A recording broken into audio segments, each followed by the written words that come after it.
Hello and welcome to the very first video of the Behind the Scenes series. In the first video of this series we're gonna take a look at Limbo. Now I know that's been a while, but I've got the feeling that people still would like to hear a little bit more of how I set up things. The very first thing I needed was of course the background, the lighting. How was I gonna get the atmosphere from the game into Planet Coaster? When you take a look at the screenshot of the game, you can see that it's black and white, but it's not just black and white. It's also pretty dim and a bit hazy. And to achieve that, I tried several setups to create the frames. Now the frame here is the one that you know and is the one that I actually used in the ride. But before that, I tried something else, and that was this. But as you might see already, it's way too bright. Even if you would just change the color, the brightness would go away. But the problem there is that you can actually see the shapes of the objects, and that's not something I wanted. So I had to look for something else. And although this one came up very quickly, I had a different version first, because at first I also had a background on it, either with terrain or with objects. I tried to create some kind of background because otherwise the frames would get pretty big, and that was something I did not want. But in the end, this was just also too bright, and even if you change the color, it kind of works, but it's not the same atmosphere as from the game. So in the end I just stayed with this to make sure it's a bit dim and hazy, just like in the game itself. The only problem with that is that I also wanted to use some kind of effects. For example, these blowing dirt effects for when they drop stuff, to simulate some kind of movement. But something I found out was that because of the lighting of Planet Coaster, it doesn't quite work. As you can see here, it does work. However, if you close up the terrain to make it as dark as it is in the ride, you will see that the smoke just disappears. I was not too happy about that, but in the end I thought that the haziness of the light now was something I just loved too much to sacrifice for just those couple of effects. As you can see, if I do put something behind it, then you can actually see the smoke again. And because of how it behaves, I mean, you can see that as soon as the background stops, the smoke stops as well. And to be honest, that is a really cool effect, so maybe someone can use it in the future. But for this ride it just didn't work, so I scratched it. The next thing that was going to be a struggle was, of course, the character, the main character. When I would create this now, I would definitely use a screen. To use a screenshot in-game and put it behind him so you can trace it. I didn't have screens back then. I finished this ride in January last year, and the billboards arrived in the summer update, if I'm correct. So the way I did it now was I put up a screenshot of the character on the second monitor and just really try to copy what I saw. I think in the end it worked out quite well. I even got those lighting eyes in there, which I was really happy about, because it's just so recognizable for this character, so I just had to have that.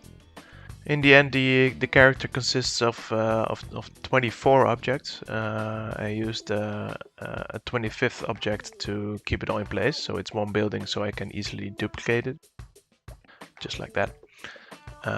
You can see the actual object that keeps it all together is right there, because all these objects are of course non-grid items. To make sure it's one building, you have to have at least one grid item, so you can easily copy it. Although I really like those glowing eyes, I did not want them to already be visible when you would enter a scene. So to achieve that, I added 2 oil sprays. So I could activate those, and when they're activated they would mask the eyes.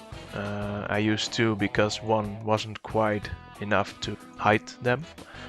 But as you can see, this works perfectly. There are no eyes yet, and as soon as you turn them off, the eyes will appear, as you can see in the actual ride.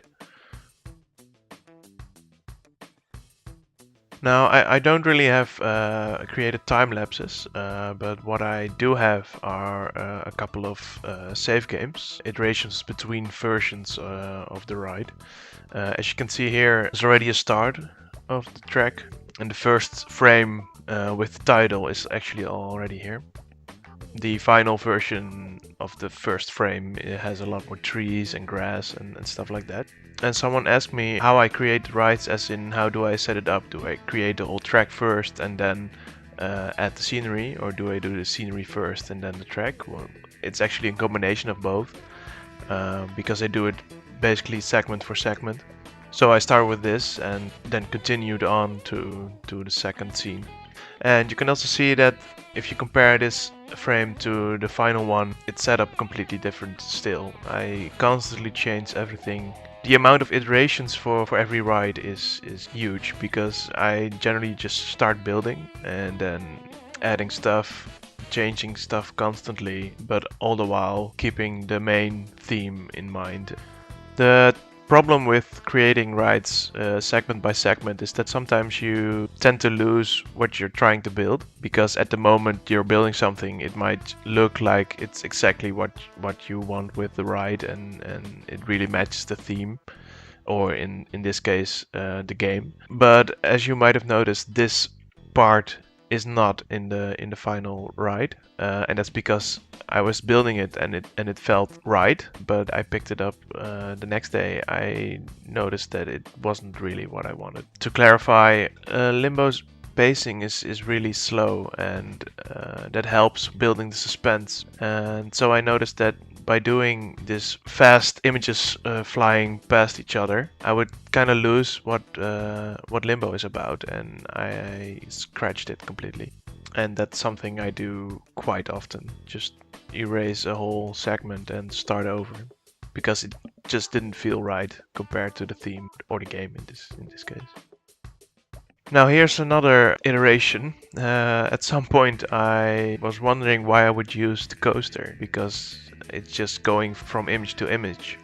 So I actually tried it out with track ride, but eventually it was like, you know, it's too slow, even for Limbo. So I scratched it, and especially because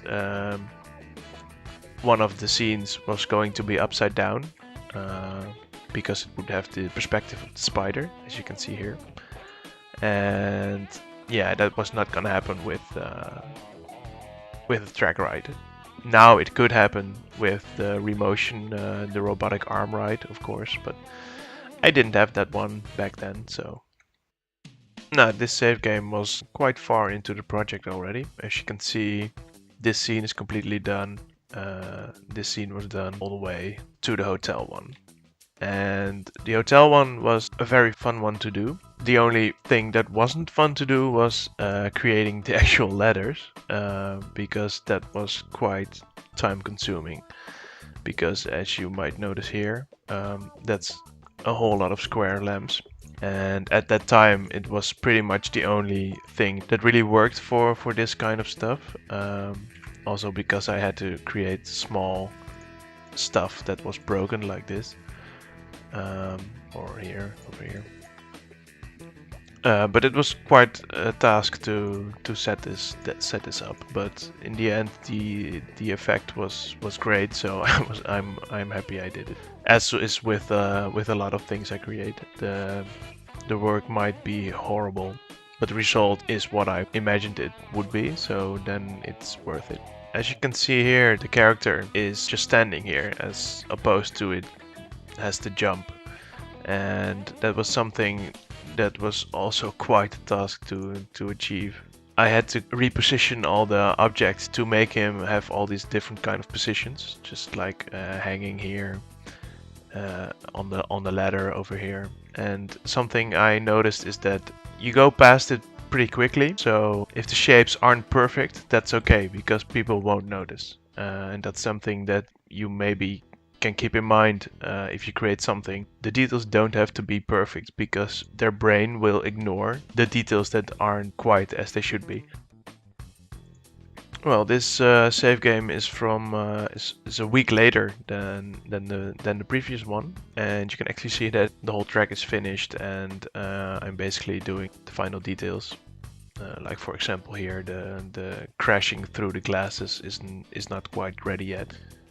I said that I couldn't use any effects, and as for smoke and stuff like that and dirt flying, I couldn't.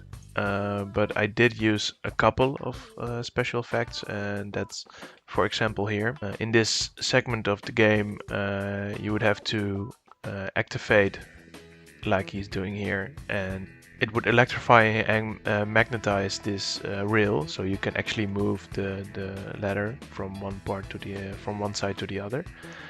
To give it a little more of a dynamic feel, I added those electrical sparks.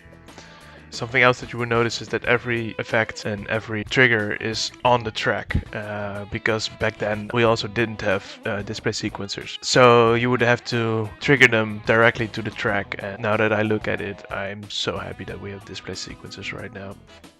Because we didn't have display sequencers yet, and also because the delay time of a trigger was a maximum of 0.1, which is now is 0.01. Because of that, strobe lights would also be different. As you can see here, this segment is the one with the swirling blades. How I set up strobe lights before was actually use two track triggers, as you can see, and put them right after each other. As you can see here, the floodlights have a delay of 0.1 because that's all that was possible back then. And as you can see, it flickers pretty slowly. If you compare it to the video, you can see that it flickers way more inconsistently and faster. And that's because there are two triggers right after each other. However, nowadays I would do it completely different. I would start with one group, add the floodlights you want to strobe to it, then let it play for 0.1 seconds, duplicate that 3-4 times, change those delays to 0.02, 0.04 and 0.06, and then duplicate that group and set the delay to 0.0. This way you get a fast and inconsistent strobe light. And the best way to increase strobe length is to duplicate these groups to how many you want them, and increase every delay with 0.1 second. So in this case it would be 0.1, 0.2, 0.3, 0.4 and 0.5. And you get it longer, but with the same speed and same inconsistency. Something else I wanted to make sure of, if you look at the actual swirling blade scene in the video, you don't see the floodlights, and that's something I really wanted. Because if you don't see the floodlights, your orientation gets messed up. So by hiding the floodlights in a terrain like this, you would fly blind right until the strobe lights hit. It also creates a more of a surprise, because you don't see it coming. Another big part of this whole creation was, of course, the audio. And to make sure that the audio feels genuine is simply grabbing it from the game. So I've looked at a whole lot of gameplay videos on YouTube and walkthroughs and stuff like that, and took out the audio that I thought would match the scene best. By recording the whole ride and placing every audio on the track in Vegas. That way I could time it properly and make sure that it really fits the whole track. As you can see here, I placed all the audio from the different in-game footages I found and put them under the track where I wanted it to be. So for example, you can see here him pulling the cart, and the in-game track is looks like this.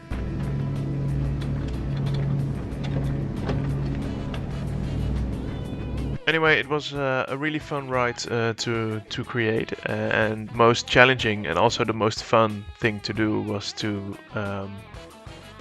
find the right objects to make sure that they give the effect that I wanted. And sometimes those objects were just complete trees or bushes or something like that, and sometimes it would just consist of basic shapes like this or like this. I hope you enjoyed this, and if you did, please make sure to subscribe, and I will see you soon in the next video. See ya!